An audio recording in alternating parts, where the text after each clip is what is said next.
नमस्कार. ॲग्रिकॉस सबका बॉस या चॅनलवरती आपल्या सर्वांचं स्वागत आहे मित्रांनो. जरी नाव ॲग्रिकॉस जरी असलं तरी फक्त ॲग्रीशी रिलेटेड हा ग्रुप आहे असं नाही आहे. हा चॅनल फक्त ॲग्रीशी रिलेटेड नाही आहे तर बाकीच्या विषयांवर देखील आपण या ठिकाणी लेक्चर घेणार आहोत. मराठी असेल, इंग्रजी ग्रामर असेल किंवा GSचे काही टॉपिक असतील, इतिहास, भूगोल, इकॉनॉमिक्स असेल, तर या सर्व विषयांवरती आपण हळूहळू टप्प्याटप्प्याने टॉपिक घेणार. त्यामुळं असं समजायची काही गरज नाही. तर तलाठी मेघा भरती, तर आपण कालच व्हिडिओ केला होता की 2 ते 3 दिवसात लागेल, पण कालच संध्याकाळी साधारणतः समजलेलं आहे की तलाठी भरती नोटिफिकेशन आउट झालेलं आहे. तर ऑफिशियली ही भरती जी आहे ती ॲक्च्युली 1/3/2019 म्हणजे मार्चच्या पहिल्या दिवसापासून 22 तारखेपर्यंत 22/3/2019 या तारखेपर्यंत चालणार आहे. सो चला मग टप्प्याटप्प्याने सगळी माहिती बघूया. आज आपण या लेक्चरमध्ये स्टडी स्ट्रॅटेजी बघणार आहोत. कोण देऊ शकतं एक्झाम, किती मार्काची एक्झाम असेल आणि ह्या एक्झामसाठी कोणती बुक्स वापरायला पाहिजेत, तर सिलेबस काय असेल आणि अभ्यासाचं नियोजन कसं करायला पाहिजे, या सर्व विषयांवरती आपण बोलणार आहोत. So let start. तर तलाठी मेघाभरती 2019 पदाचं नाव आहे तलाठी आणि एकूण जागा काल सांगितल्याप्रमाणे की 1809 जागा आहेत. शैक्षणिक पात्रता कोणती म्हणाल तर पदवी आहे आणि जी फी आहे ती खुल्या प्रवर्गासाठी 374 रुपये आहे, मागासवर्गीयांसाठी 274 रुपये आहे. जी वयोमर्यादा आहे तलाठीसाठी ती 18 ते 36 वर्ष आहे आणि मागासवर्गीयांसाठी ती 43 वयापर्यंत आहे. ओके. देन नेक्स्ट, नोकरीचं ठिकाण कोणतं असेल तर आपण जिल्हा वाईज फॉर्म भरत असतो. महापरीक्षा पोर्टलकडनं ऑनलाईन एक्झाम असते ही. सो जे नोकरीचं ठिकाण आहे तर ज्या जिल्ह्यातून तुम्ही फॉर्म भरला आहे ते संबंधित ठिकाण असेल नोकरीसाठी. आणि अर्ज करण्यास सुरुवात कधी करायची आहे तर 1/3 मी सांगितल्याप्रमाणे अर्ज करायला सुरुवात करायची आहे आणि अर्जाचा अंतिम दिनांक जो आहे तो 22/3/2019 हा असेल. तर आता आपण बघूया कोणत्या जिल्ह्यासाठी किती जागा आहेत. तर अमरावतीसाठी 79 जागा आहेत, तर जालनासाठी 28 आहेत, कोल्हापूरसाठी 67, बीडसाठी 66 आहेत, नांदेडसाठी 62 आहेत, चंद्रपूर 43, सातारा 114 आणि पुणेसाठी 89 आहेत. तर मित्रांनो, ह्या काही मोजक्याच जागा जेवढ्या आपल्याला माहीत आहेत तेवढ्याच मी अपलोड केलेल्या आहेत. तर अजून एक्स्ट्रा जागा आहेत, तर त्यांचं देखील तुम्हाला कुठून मिळालं तर ट्राय करा. आणि जर मला मिळालं तर मी खाली कमेंट बॉक्समध्ये तो पिन करून ती कमेंट ठेवेन की कोणत्या जिल्ह्यातून किती जागा आहेत. ओके. तर नेक्स्ट टॉपिककडे वळूया की एक्झाम कोण देऊ शकतो. महत्त्वाचं, तर कोणत्याही विषयातील पदवीधारक, म्हणजे कोणत्याही विषयात तुम्ही पदवी प्रदान केलेली असावी, पदवी मिळालेली असावी, लास्ट इयर चालणार नाही. का तर खाली दिलेलं आहे बघा.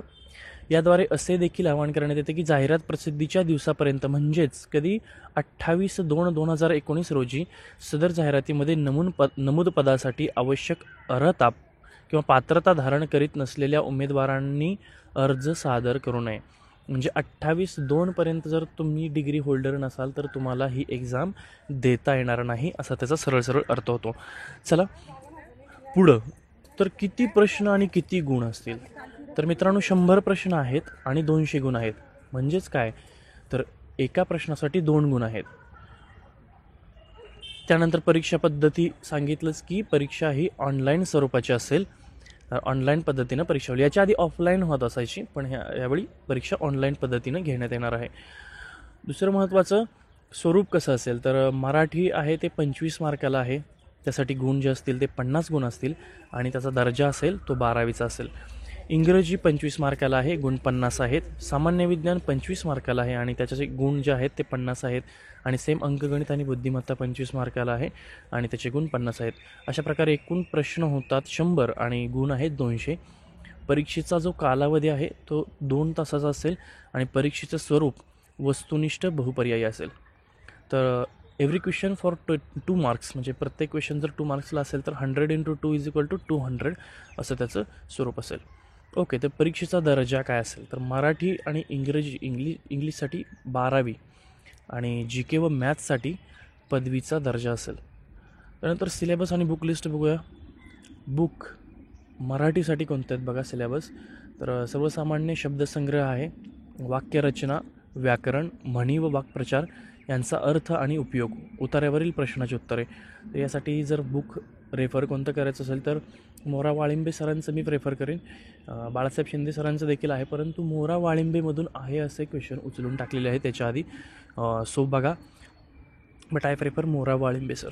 याच्या आधी देखील कृषी सेवकच्या एक्झामवेळी जो व्हिडिओ बनवला होता त्यावेळी देखील मी सांगितलं होतं की मोरा वाळिंबे प्रेफर करा. तर त्यातील बरेचसे क्वेश्चन आहे असे आले होते.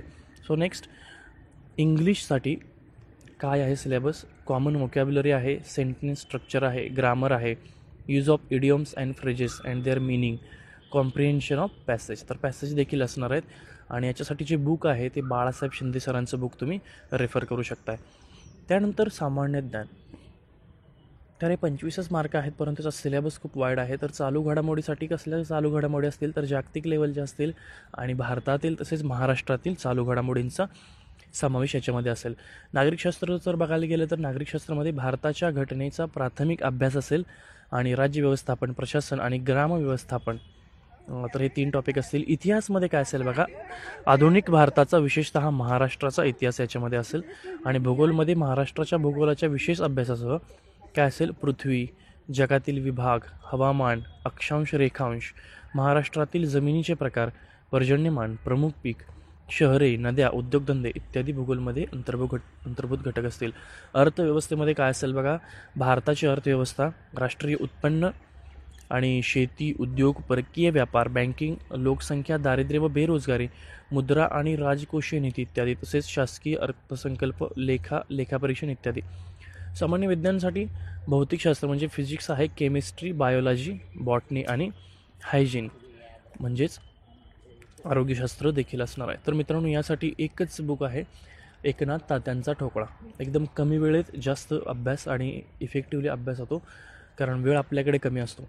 साधारणतः 1 ते 2 महिन्याचा कालावधी आपल्याला भेटत असतो. तर त्या दिवसात मग बाकीची आपण रेफरन्स बुक यूज नाही करू शकत, तेवढा वेळही देखील नसतो आहे आणि त्याचं रिव्हिजन होणं गरजेचं असतं. त्यामुळे एकनाथ तात्यांचा ठोकळा यासाठी बेस्ट आहे. त्यानंतर बौद्धिक चाचणी क्षमता. तर बुद्धिमापन चाचणीसाठी उमेदवार किती लवकर व अचूकपणे विचार करू शकते हे आजमावण्यासाठीचे प्रश्न असतील. आणि अंकगणितसाठी बेरीज, वजाबाकी, गुणाकार, भागाकार, दशांश, अपूर्णांक व टक्केवारी हे असेल. तर याच्यासाठी बुक बेसिक कोणतंही वापरलं तरी चालेल, पण जर तुम्हाला लिस्टच पाहिजे असेल, नावच पाहिजे असेल तर गणित आणि क्लुप्त्या आणि उत्तरे हे पंढरीनाथ राणे सरांचं आहे. आणि बुद्धिमत्ता चाचणीसाठी अनिल अंकलगी सरांचं बुक उपलब्ध आहे. तर इतर संदर्भ ग्रंथ जर तुम्हाला वेळ मिळालाच किंवा वाचण्याची इच्छा असेल तर या ठिकाणी काही संदर्भ ग्रंथ दिलेले आहेत, तर ते तुम्ही पॉज करून बघू शकता.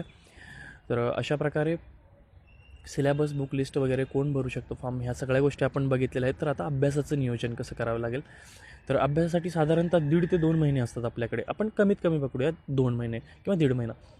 तर समजा 60 दिवस असतील तुमच्याकडे, तर टॉपिक आहेत आपल्याकडे 4. तर त्या 4 टॉपिकचं 60 दिवसांमध्ये कसं डिवाईड करता येईल हे बघायचं.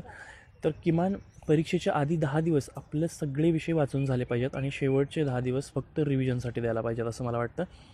आणि प्रत्येक भाषेचा किंवा प्रत्येक टॉपिकचा जो अभ्यास आहे तो वेगवेगळ्या पद्धतीनं करा, सॉर्टिंग करून करा. आणि कोणताही टॉपिक सिलेबस बघितल्याशिवाय कोणतंही टॉपिक जो आहे त्या विषयाचा तो वाचण्याचा प्रयत्न करू नका, कारण सिलेबसच्या बाहेर शक्यतो काही येत नाही. सो सिलेबसला धरून चला आणि मी सांगितलं तेवढी बुक जरी रेफर केली तर त्याचा फायदा होईल. दुसरी महत्त्वाची गोष्ट की मी देखील काही व्हिडिओ टाकत जाईन, तर तुम्ही देखील रिकमेंड करू शकता की कोणत्या टॉपिकवरती मला बुक म्हणजे कोणत्या टॉपिकवरती बनवायला पाहिजेत व्हिडिओज. तर तुम्ही कमेंट देखील करून सांगू शकता. सो आपले व्हिडिओ देखील असतील आणि बुकचा अभ्यास देखील करा आणि मॅक्सिमम मार्क्स मिळवण्याचा प्रयत्न करा, मॅक्सिमम टॉपिक कवर करण्याचा प्रयत्न करा. तर एक क्वेश्चन 2 मार्काला आहे. सो 2 तासात 100 क्वेश्चन म्हणजे जास्त काही टफ नाही आहे, वेळ भरपूर असतो आहे. सो तर त्याची अशी स्ट्रॅटेजी आहे. सो प्रत्येकाची स्ट्रॅटेजी वेगळी याच्यापेक्षाही असू शकते. तर काहीजण एका दिवसात 2 सब्जेक्ट घेतात. तर जर समजा एका सब्जेक्टला 7 दिवस 8 दिवस लागत असतील तर ते 16 दिवसांमध्ये 2 सब्जेक्ट संपवतात. म्हणजे सकाळच्या शिफ्टमध्ये एक सब्जेक्ट आणि सकाळनंतरच्या शिफ्टमध्ये. जर असं केलं तर मित्रांनो बोर होत नाही एकच विषय वाचून. सो जर आपल्याला एकाच विषयावरती बोर होत असेल तर मग एका दिवसात 2 टॉपिक तुम्ही घेऊ शकता. सो यातली कोणतीही तुम्हाला योग्य वाटेल ती स्ट्रॅटेजी फॉलो करा. आणि जर काही क्वेरीज असतील, काही अडचणी असतील तर मला कमेंट करायला विसरू नका.